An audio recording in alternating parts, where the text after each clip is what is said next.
was right there on the conference call with Simon Cowell when he delivered a 1-2 punch. Listen to what Simon said about Perez Hilton being a good replacement for him on the show. Perez would be funny. He's got a good taste in music. He's a personality. I mean, that could work. Simon says Perez could be a good fit. I'm not so sure, but Ben, what do you think? Perez Hilton, the next Simon Cowell? Sure, why not?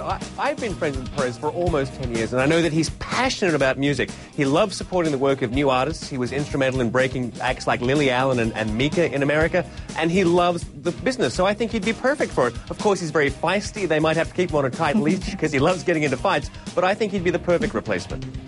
Yeah, he certainly does have a very strong personality. He's a colorful guy. I think he would be a controversial choice, no doubt.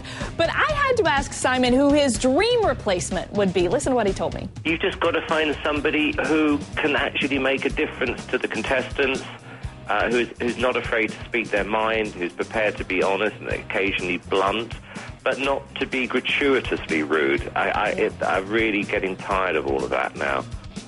Hey, Kim, does Simon's dream replacement idea match up to Perez Hilton in your mind?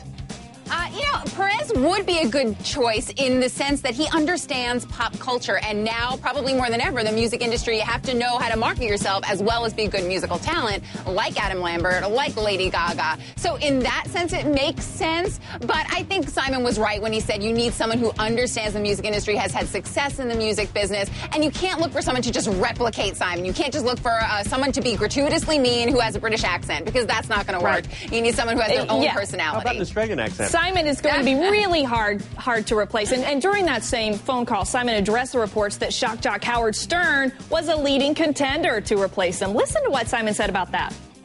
I know Howard's name has been in there for a while, but I'm fairly certain that there hasn't been an approach. So whoever replaces me, my advice has always been find somebody who actually knows what they're talking about and has actually experienced success in the music business. And how does that apply to Howard? So as I was saying that, I thought he doesn't seem to fit any of those criteria. He obviously wants the job. Good luck to him.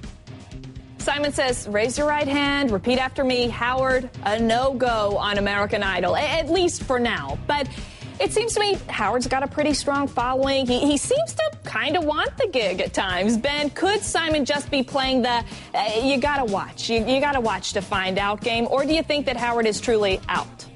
Well, I don't think Howard Stern is the right choice for American Idol. It would be at best stunt casting if he'd be one of the judges. He doesn't have the runs on the board as a record producer. He hasn't created any stars or any hits. I just don't think he's the right personality for that panel.